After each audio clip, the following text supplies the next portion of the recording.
What stood the test of time is certainly this type of rock that's here, this metamorphic rock from this small island.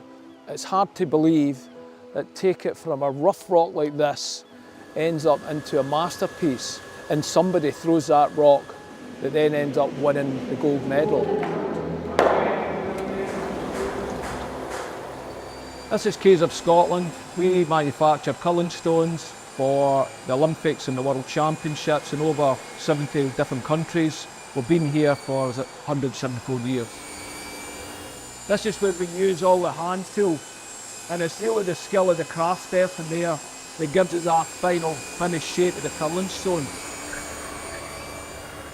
The operation was known as freehand turning and grinding. It meant that the success of the product was dependent on the skill of the operator. The operator had to coordinate hand and eye to get the proper size and shape of the stone. All the culling stones that Caves Culling makes and has made over the years has come from this island, which is a small volcanic plug, 15 kilometres from the west coast of Scotland. We have been taking granite here for the last 170 odd years.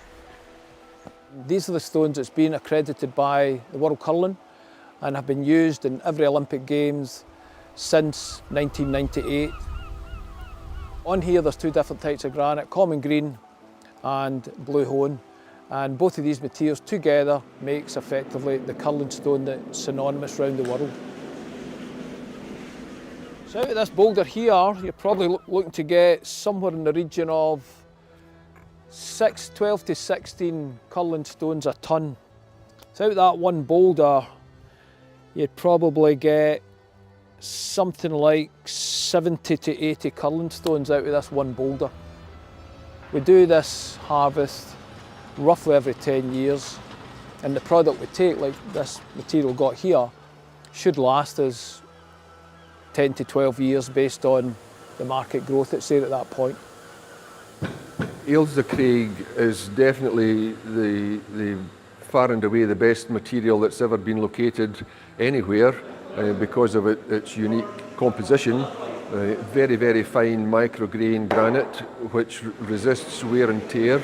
Ice can be very abrasive, so the Ailsa Craig material resists the wear and tear of the ice. This is the common Ailsa for the main part of the stone, which is more suitable for absorbing the punishment, the knocks and the bumps around the striking band here. And for the running surface of the stone, you can see a much finer, closer grain granite, which is harder wearing. I currently work at Caves Curling making all the giftware. It's the same granite that comes off the Ailsa Craig that used for the big stones. We then core that out with our core drill that's next door. It comes through here in a lengthy core, and we then cut that into sort of cheeses, miniature cheeses. It then comes down and it gets shaped in this 6 spindle here. So that's shaped into your miniature curling stone. It then gets polished by hands. It has an industry, the only one of its kind in the world. The Ailsa Rock. That's the beginning of all the world's curling stones. This island here, hard to imagine they've stood here, and over 100 years ago there's people like me coming across here to dig out the stone, to then manufacture the stone and then rough cut it here and then put it onto a small ship to then put it in a larger ship that ends up in Canada's and America's over 100 years ago. It's such a unique and interesting job with such a great and fantastic story.